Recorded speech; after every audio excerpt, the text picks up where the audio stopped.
আজ 5 বছর পর আমার স্বামী দেশে ফিরেছেন। বাসার সবাই অনেক খুশি ছিল, কিন্তু আমি একদমই খুশি ছিলাম না। কেন খুশি ছিলাম না সেটা একটু পরেই বলতেছি। হঠাৎ করে আমার স্বামী আমার দিকে তাকিয়ে বলে, কি ব্যাপার, তোমার কি মন খারাপ নাকি অন্য কিছু হয়েছে, আমাকে বলো। আমি তখন বললাম, আমার কোনো সমস্যা না, তুমি রেস্ট নাও, আমি একটু পরে আসতেছি। তো তার জন্য যখন আমি পানি নিয়ে যাচ্ছিলাম, আমার পায়ে একটু আঘাত ছিল, আমি তখন একটু খুঁড়িয়ে খুঁড়িয়ে হাঁটতেছিলাম। সেটা আমার হাজবেন্ডের চোখে পড়ে। আমার স্বামী আমাকে সাথে সাথে ডেকে বলে, কি ব্যাপার, কি হয়েছে পায়ে? তো আমি তখন বললাম, তেমন কিছুই না, একটু ব্যথা পেয়েছিলাম। তখন আমার স্বামী বলে, আচ্ছা আমি অনেক ক্লান্ত, আমি একটু ঘুমিয়ে নিই, ঘুমানোর পর আমরা বিকালে দুইজন মিলে একসাথে ঘুরতে যাব। এই বলে আমার হাজবেন্ড ঘুমিয়ে যায়। সে ঠিক 3-4 ঘন্টা পর উঠে আমাকে বলে যে, তুমি সুন্দর একটা নীল শাড়ি পরো, আমার সাথে ঘুরতে বেরো হবা, সাথে সুন্দর সুন্দর গহনাও পরবা। আমি তখন একটু হেসেই উত্তর দিলাম, আমি এসব কোথায় পাবো? আমার তো হাতে গোনা 2-3টা শাড়ি আর 2-3টা জামা আছে, যে জামাগুলো আমি সবসময় বাসায় পরি। আমার স্বামী তখন চেঁচিয়ে বলল, মজা করো না আমার সাথে, যেটা বলেছি সেটা করো। আমিও তাকে জবাব দিলাম, কেন মজা করতে যাব তোমার সাথে? যা সত্যি তাই বলেছি, আমার এর থেকে বেশি আর কিছুই নাই। তখন আমার স্বামী বলে ওঠে, আমি তো তোমাকে 5-6 মাস পর পর তোমার পছন্দের শাড়ি কেনার জন্য মায়ের কাছে টাকা পাঠাই, প্রতি মাসে তোমাকে 2000 টাকা করে দিই এক্সট্রা ভাবে। এছাড়াও এই তো গত 2 মাস আগে তোমার জন্য 1 লক্ষ টাকা পাঠিয়েছিলাম তোমার স্বর্ণের গয়না বানানোর জন্য। এসব কোথায় গেল? আমি একটু বিরক্ত হয়েই বললাম যে, আমার এসব কিছুই নাই, আমি যেতে পারবো না। তখন আমার স্বামী বলে, ফোন দিলে তো ঠিকই বলতা যে তোমার সবকিছুই আছে, এসব এখন কোথায় গেল? এত সময় স্বামীর সাথে একটু গরম গলায় কথা বললেও শেষমেশ আমি কান্নাটা ধরে রাখতে পারিনি। তখন আমি আমার স্বামীকে বললাম, তোমার মা এসব আমাকে কিছুই দেয়নি, পাশের রুমে তোমার মা আছে, চাইলে তুমি তোমার মাকে এনে সামনে জিজ্ঞাসা করতে পারো। এই কথা শোনার পর আমার স্বামী তার মাকে একটা ডাক দিল। মুহূর্তেই আমার শাশুড়ি আমাদের রুমে এসে হাজির হলো।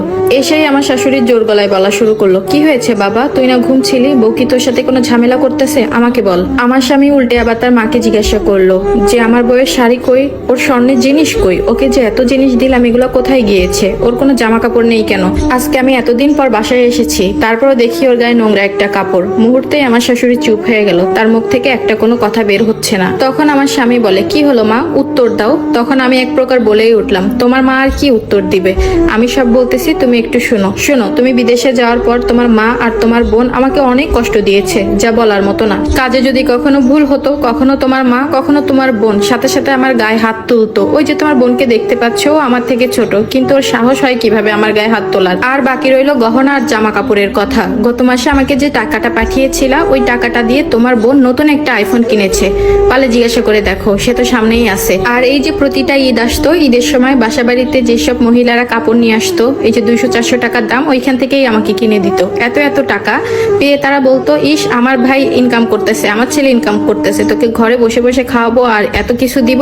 পারলে তারা দুইজন এখন সামনে আছে, তাদের কাছ থেকে একটু শুনে না। আর তুমি জানতে চেয়েছিলে না যে আমার পায়ে কি হয়েছে, আমি পা ব্যথা নিয়ে হাঁটতেছি কেন? তাহলে শুনো, গত পরশুদিন রান্না করার সময় রান্না একটু ভুল হয়েছিল, খেতে একটু খারাপ হয়েছিল বিধায় তোমার মা পুরো কড়াইটা আমার পায়ের উপর ফেলে দেয়। আর তুমি জানতে চেয়েছিলে না কেন তোমার সাথে আমি কথা বলি না? আসলে তোমার মা আর বোন আমাকে কথাই বলতে দিত না। এসব কথা শোনার পর আমার স্বামী তার মাকে জিজ্ঞাসা করে, মা আমার বউ যা বলতেছে এটা কি সত্য? তখন তার মা কোনো প্রশ্নের উত্তরই দিতে পারে না, কারণ তার কাছে কোনো উত্তর ছিল না। কেন তোমরা আমার অনুপস্থিতিতে আমার বউয়ের সাথে এত খারাপ ব্যবহার করেছো, তাকে কাজের মেয়ের মতো রেখেছো? তখন আমার শাশুড়ি বলে, বাবা আমাদের ভুল হয়েছে, আমাদের ক্ষমা করে দে। আমার ননদে বলে যে, ভাইয়া ক্ষমা করে দাও। এমন অবস্থায় আমার স্বামী অনেক রেগে যায়। আমার স্বামীকে বললাম, তুমি শান্ত হও, যা হয়েছে হয়েছে। আমার শাশুড়ি আর ননদ রাগ দেখিয়ে রুম থেকে বের হয়ে যায়। তখন আমার স্বামী আমাকে বলে, আমার অনেক ভুল হয়েছে তোমাকে এভাবে রাখার, আমি তোমার কাছে অনেক ক্ষমা চাচ্ছি। আমি তখন আমার স্বামীকে বললাম, তোমার তো কোনো দোষ নাই, তুমি কেন ক্ষমা চাচ্ছ?